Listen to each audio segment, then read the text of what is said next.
Olá, queridos meus, nosso tema, preconceito.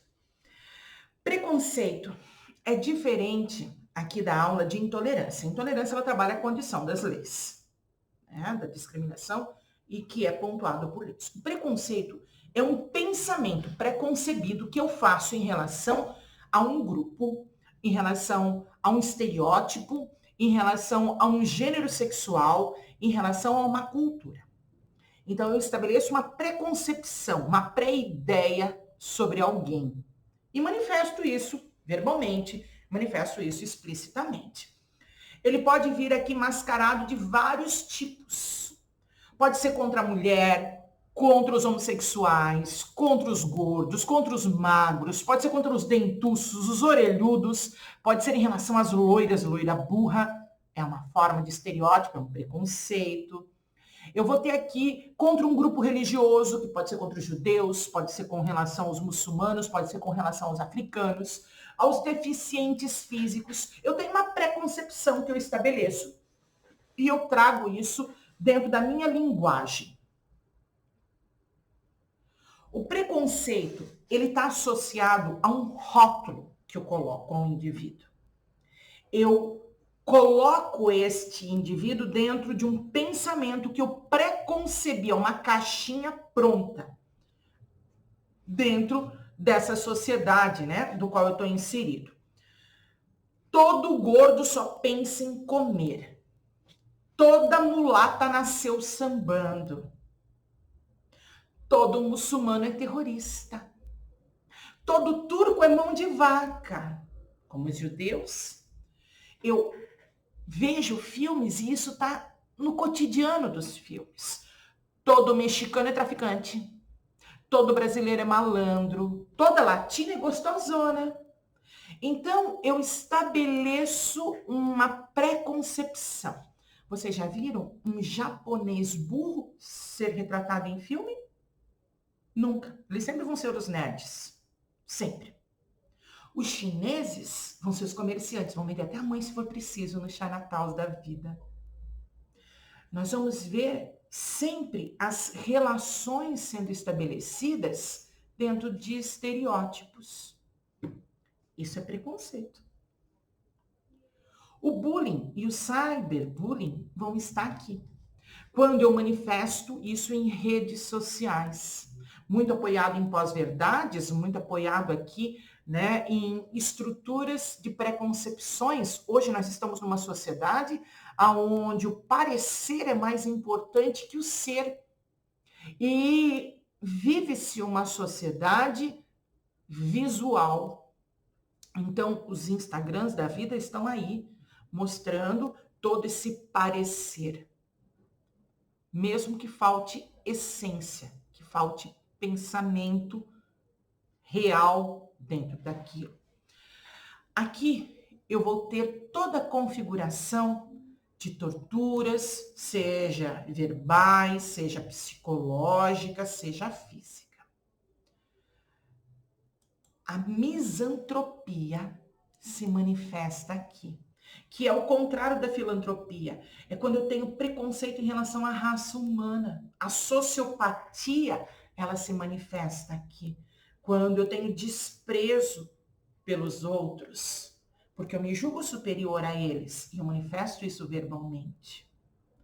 Não consigo gostar da minha vizinha porque ela canta sem parar.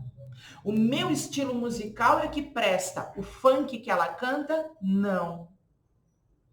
Eu estabeleço uma preconcepção. Eu tenho que lembrar que o meu estilo musical, ele marca um tempo. E esse tempo pode não ser o presente. Nós estamos aí com vários ciclos.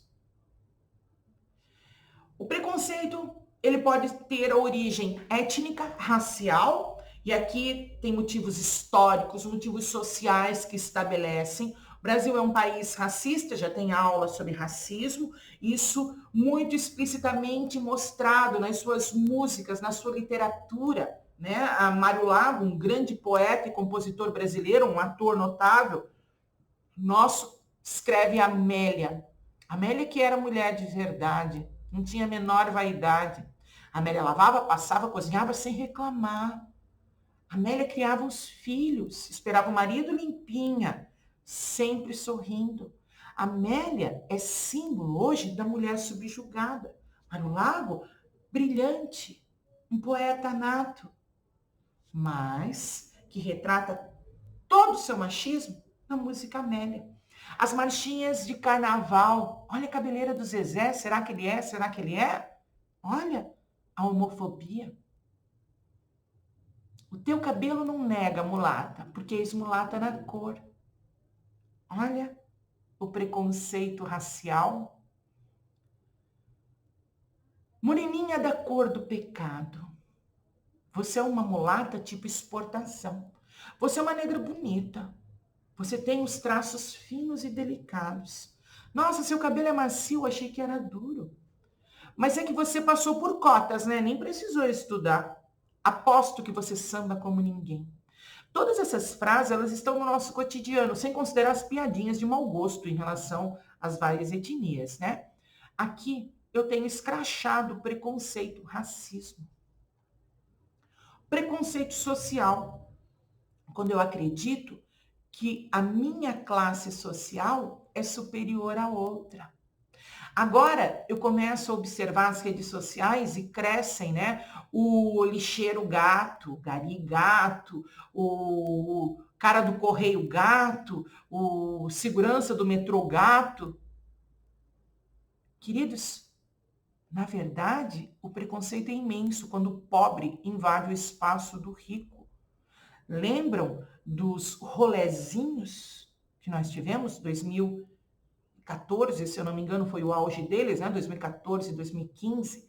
Nós tínhamos os pobres invadindo shoppings e, com isso, um movimento muito forte em relação ao preconceito deles. Nós vamos ter aqui marcas de roupas que se recusam a comercializar com os mais baratos. Por isso, elas queimam toda a sua linha de um ano para o outro para não ter promoções. Eu vou ter desde preconceitos abertos a preconceitos velados envolvendo os grupos mais pobres. Preconceito cultural. Preconceito cultural, ele vai se estabelecer através de um preconceito em relação a um grupo diferente. O Brasil inteiro sofre com preconceito cultural, mas sem sombra de dúvida, vão ser os nordestinos os mais marcados. O Brasil inteiro apresenta preconceito linguístico também muito forte, mas é o Nordeste que nós vemos isso mais escancarado. Te achei bonito, nem parece nordestino. Vocês são ótimos, mas trabalham em um ritmo diferente, né? O Nordeste deve ser ótimo, só tem praia. Eu amo o Nordeste. Baianada é apenas um termo cultural.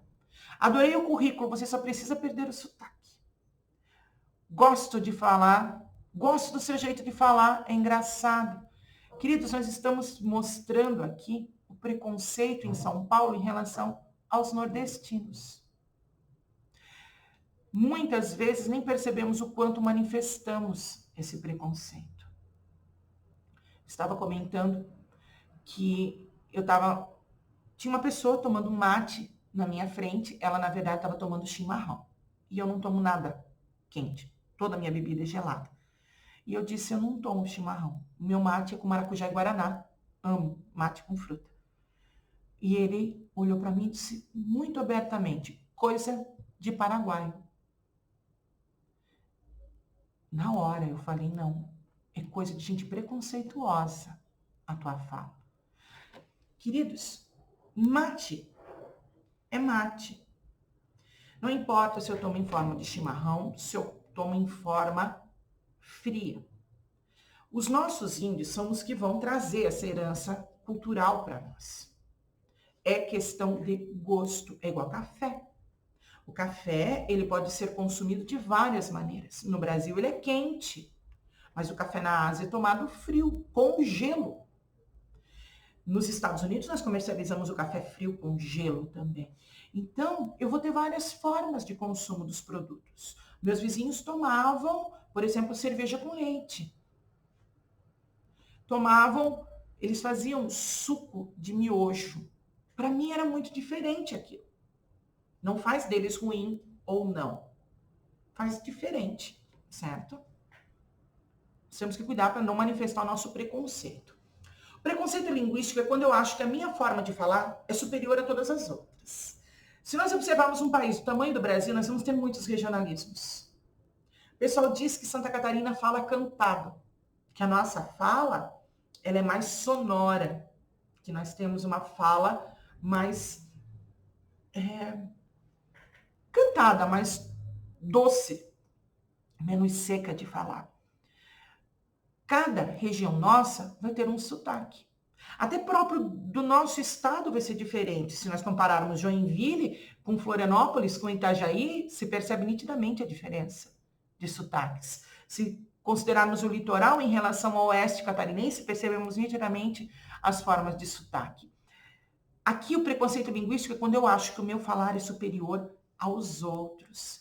E aos regionalismos também, porque cada espaço tem um conjunto de gírias, tem um conjunto de abreviações, tem um conjunto de forma de manifestar. O preconceito religioso, muitas vezes é trabalhado, né, quando eu manifesto uma oposição ferrenha a um grupo ou uma prática religiosa.